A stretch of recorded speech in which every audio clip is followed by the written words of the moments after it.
જો તમને આ રેસીપી પસંદ આવી તો લાઈક કરજો, શેર કરજો અને સબસ્ક્રાઇબ કરજો. બધાને જય શ્રી કૃષ્ણ. હું શગુણાબેન આહિર સુરતથી આપ સૌનું મારા કિચનમાં સ્વાગત છે. આજે હું શેર કરીશ શિયાળામાં ખાવાની મજા આવે તેવો ગાજરના હલવાની રેસીપી. તો ચાલો બનાવવાનું સ્ટાર્ટ કરીએ. શરૂઆત કરતા પહેલા તમે જો હજુ સુધી મારી ચેનલને સબસ્ક્રાઇબ ન કરી હોય તો પ્લીઝ સબસ્ક્રાઇબ કરી નાખજો અને મારી રેસીપીઓ તમારા મિત્રોને શેર કરજો, જેથી કરીને હું પણ નવી નવી રેસીપી તમારી સામે શેર કરી શકું. તો ચાલો બનાવવાનું સ્ટાર્ટ કરીએ. આપણે સ્પેશિયલ શિયાળામાં ખવાય તેવો સરસ મજાનો હલવો બનાવવાનો છે. તો તેના માટે મેં અહીં 1 કિલો ગાજર લીધેલા છે. એકદમ તાજા ગાજર લેવાના. થોડાક મેં કાજુના ટુકડા લીધેલા છે. 1 ચમચી જેટલો એલચીનો પાવડર લીધેલો છે. થોડીક કિસમિસ લીધેલી છે. બદામના ટુકડા કરીને રાખ્યા છે. 100 ગ્રામ જેટલું મેં ઘરનું બનાવેલું ઘી લીધેલું છે. હલવામાં મીઠાશ લાવવા માટે મેં અહીં 200 ગ્રામ સાકર લીધેલી છે અને 500 ગ્રામ ફૂલફેટવાળું દૂધ લીધેલું છે. સૌ પ્રથમ તો પહેલાં જે ગાજર લીધેલા છે તેની છાલ ઉખેડી લેશું અને ખમણ બનાવશું.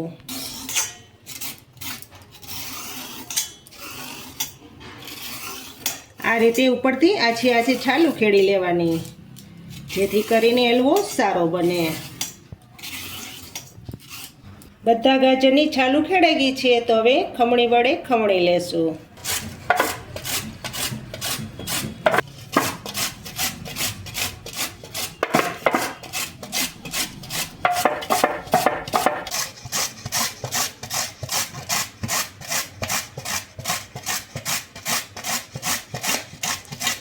ખમણ સરસ બની ગયું છે તો વચ્ચેનો દાદરો કાઢી નાખવાનો. આ રીતનો ગાજરની વચ્ચે દાદર હોય તેને આપણે બહાર કાઢી લેવાનો, તે નહીં નાખીએ. આપણે ખમણમાંથી થોડુંક પાણી નિતારી લેશું. આ રીતનો હાથમાં લઈ અને દબાવીને પાણી બધું નિતારી લેવાનું.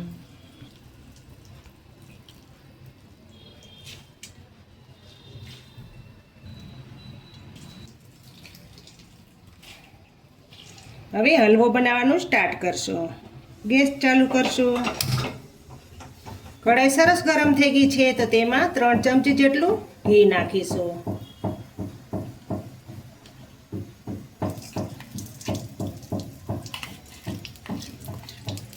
એક ચમચી જેટલું ઘી ઉપરથી નાખીશું.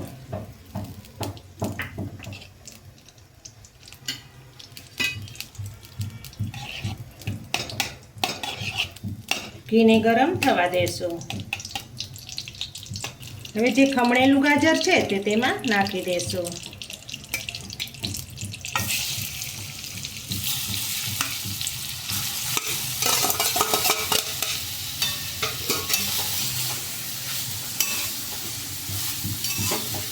હંમેશા હલવો બનાવવો હોય ત્યારે જાડા તળિયાવાળી કઢાઈનો ઉપયોગ કરવાનો, જેથી કરીને તળિયે બેસી ન જાય.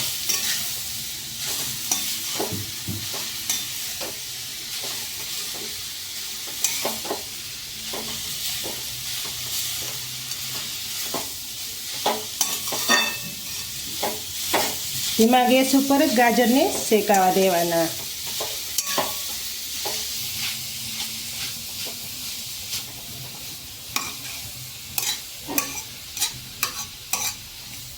ધીમા ગેસ ઉપર ખમણને શેકી લેશું.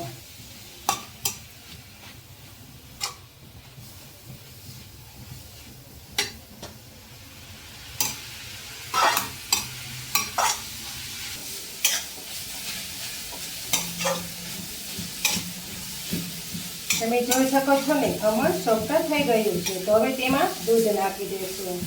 આ રીતનું ખમણ સોફ્ટ થઈ જાય પછી દૂધ નાખવાનું. જોઈ શકો છો ને ખમણ એકદમ ગળી ગયું છે.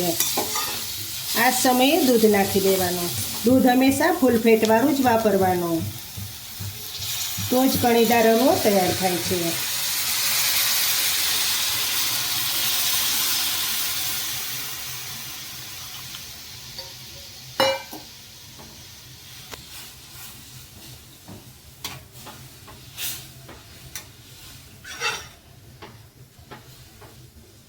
આપણે આ હલવામાં કોઈ મિલ્ક પાવડરનો ઉપયોગ નથી કરવાનો.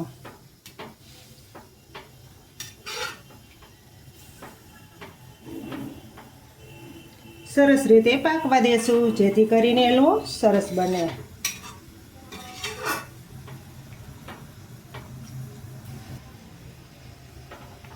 થોડીક વાર ગેસ ફૂલ રાખીશું.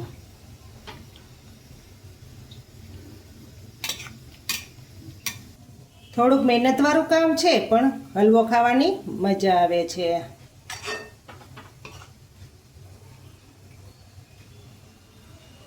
માવાની પણ જરૂર ન પડે તેવો સરસ હલવો તૈયાર થાય છે, એકદમ કણીદાર.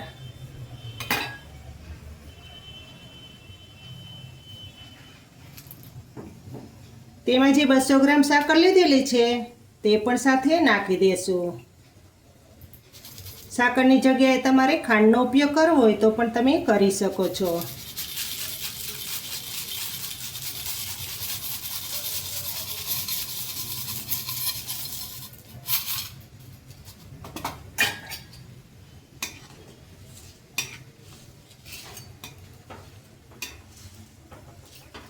ગાંગડા સાકર લેવી હોય તો તમારે મિક્સરમાં પીસી લેવાની. અમે અહીં કટકી સાકર લીધેલી છે.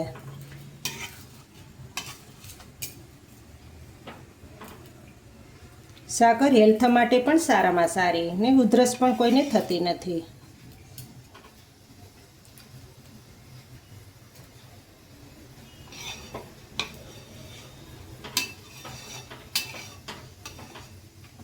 આ રીતે હળવાથી હલાવતા રહેવાનું જેથી કરીને તળિયે બેસી ન જાય.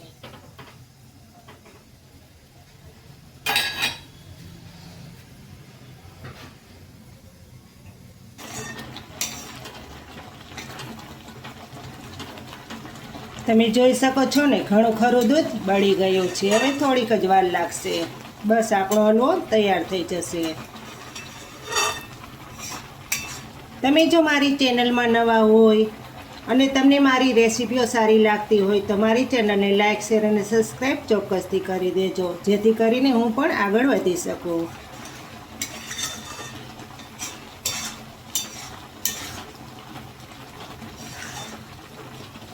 સતત તાવીથા વડે હલાવી રાખવાનું જેથી કરીને તળિયે બેસી ન જાય.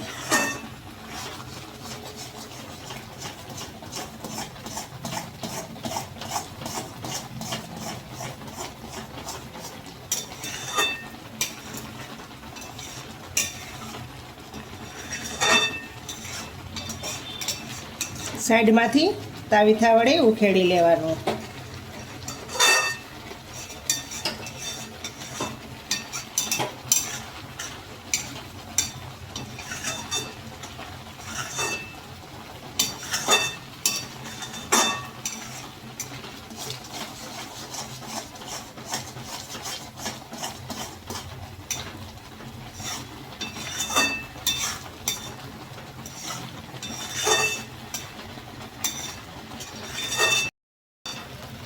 દૂધને બળતા લગભગ 30 મિનિટનો સમય લાગે છે.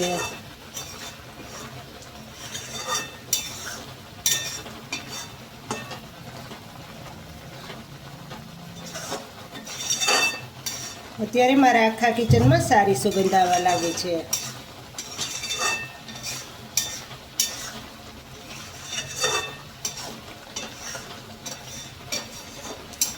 તમે પણ ચોક્કસથી બાળકોને બનાવી દેજો હલવો. ખૂબ જ બધાને ખાવાની મજા આવે છે.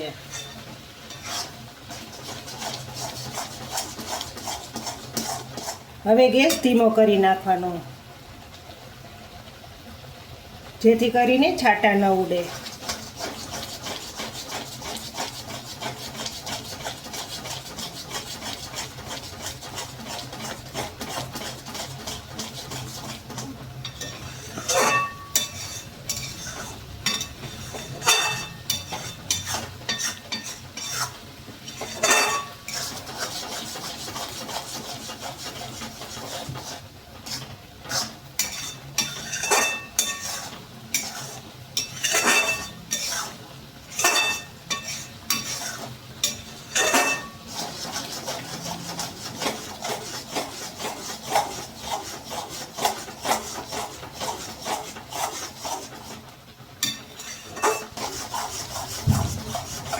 હજુ 5 મિનિટ રહેવા દેશું, જેથી કરીને બધું દૂધ બળી જાય અને એકદમ કણીદાર હલવો તૈયાર થાય.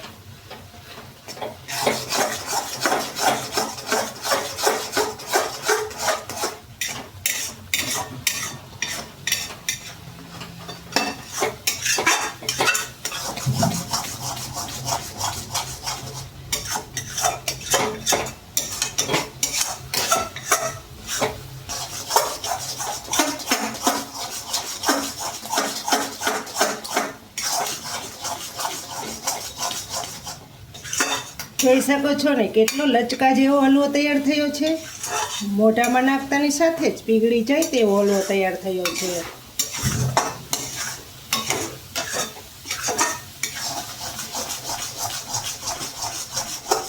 આ સમયે તેમાં એલચીનો પાવડર નાખી દેવાનો.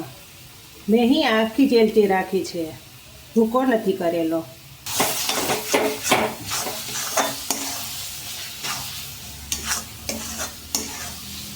જોઈ શકો છો ને કઢાઈથી અલગ પડવા લાગ્યો છે. હવે ગેસ બંધ કરી દેશું અને બાકીના મસાલા નાખી દેશું. તેમાં કાજુ નાખી દેશું, બદામના ટુકડા પણ સાથે નાખી દેશું, કિસમિસ નાખી દેશું,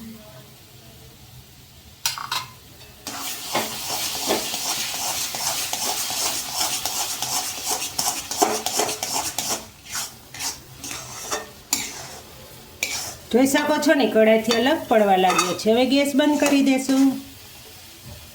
હલવો તૈયાર થઈ ગયો છે. હવે ગરમા ગરમ હલવો સર્વ કરશો.